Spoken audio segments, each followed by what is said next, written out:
नमस्कार सभी को। बेटा कहानी लेखन का मैं टॉपिक करा रही हूँ। कहानी जो होती है घटनाओं या परिस्थितियों के आधार पर होती है।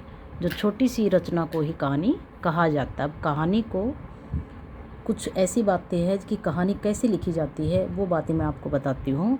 सबसे पहले सभी पात्रों को शामिल करें, ताना बाना ऐसा बुने कि वास्तविक लगे। ठीक है, ये जो मैं आपको कहानी लिखने का जो तरीका बता रही हूँ, चाहे किसी भी घटना से संबंधित कहानी आ जाए, आप उसको बड़ी ही आसानी से लिख सकते हैं और आपके पूरे मार्क्स उसमें मिलेंगे। ठीक है, तो देखिए, ताना बाना ऐसे बुने कि वास्तविक लगे, यानी कहानी सुनाते समय आप माहौल ऐसा बनाएंगे कि वह बिल्कुल ही वास्तविक लगे। या सुना रहे हो आप या लिख रहे हो।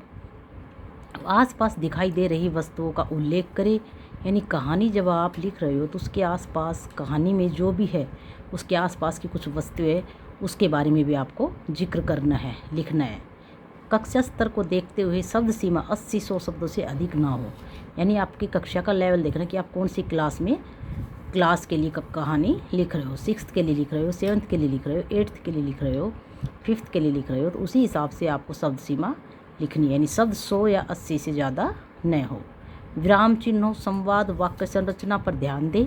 घटनाक्रम का भी ध्यान रखें। अनावश्यक घटनाओं को न लिखें, यानी इधर उधर की बातें नहीं लिखनी है आपको। सिर्फ जिस घटना के बारे में आप लिख रहे हैं वही लिखें। छोटे छोटे वाक्य बनाएं। कहानी संक्षिप्त, छोटी और सटीक होनी चाहिए। विद्यालय स्तर पर 3 प्रकार से कहानी लिखी जाती है। ठीक है, पहली है चित्र प्रदर्शनी प्रणाली, यानी पहले से वर्णन की गई हो वह कहानी और चित्र के माध्यम से वह समझाई जाती है। ठीक है, दूसरी है अधूरी कहानी पूर्ति,